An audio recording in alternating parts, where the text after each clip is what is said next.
Warning: our YouTube channel and its videos may contain scenes, language, and content that may not be appropriate for all audiences. These videos include surveillance footage, undercover pursuit of suspects, actual police and rescue operations, and fearless confrontations. If you do not approve of the content, please do not watch our videos. If you wish to continue, we strongly advise that you proceed with caution. Viewers' discretion is advised.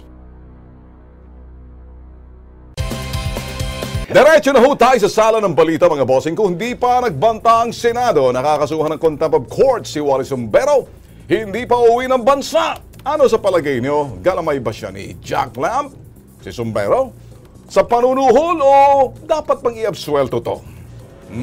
Ikaw, tingin mo, Lex. Hindi na yata question ho yung galamay ho siya. Talagang kilala ho siyang, sabi nga niya lagi ho niyang kausap itong si Jack Lamb.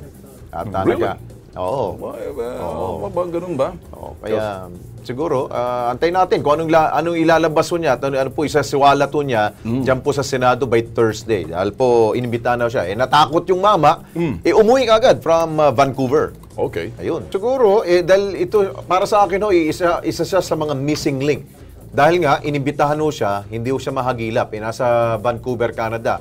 Ang punteriya ho ng ating po mga senador, bakit nakalusot ho yan? Bakit nakalabas ho yan? May whole departure order ho siya kanya. May lookout bulletin ho siya. Nakalusot. Ngayon, nakabalik na. Siguro ho, para ho kay Colonel Zumbero, magsabi ka na ng totoo. Ano ba talaga nangyari? Dahil itong dalawang mga komisyoner nito, mukhang paiba-ibang kwento Ito naman hindi tayo naniniwala. Si Wally naman, ang sinasabi niya, hindi niya raw kilala si Jack Lamb. Sa maniwala ka sa hindi niya kilala. Come on, give me a break, Wally. Come on, give me a break. Yeah. Ibig mo sabihin, pumapader ka or you were there na hindi mo... Sino bang principal mo? Sino bang student? You're the student, principal mo si Jack. Well, anyway, kung gusto mong maging guest namin dito sa Kilos Pronto, you're more than free to come. Open ka dito. Bakit hindi? Kailangan ako lang talaga, alam mo, yan ang problema. Ako naniniwala ko, pati plunder dapat talagang isasama sa death penalty. Where there's plunderer, there's briber, and there's extortionist. Nasaan ka doon, Wally?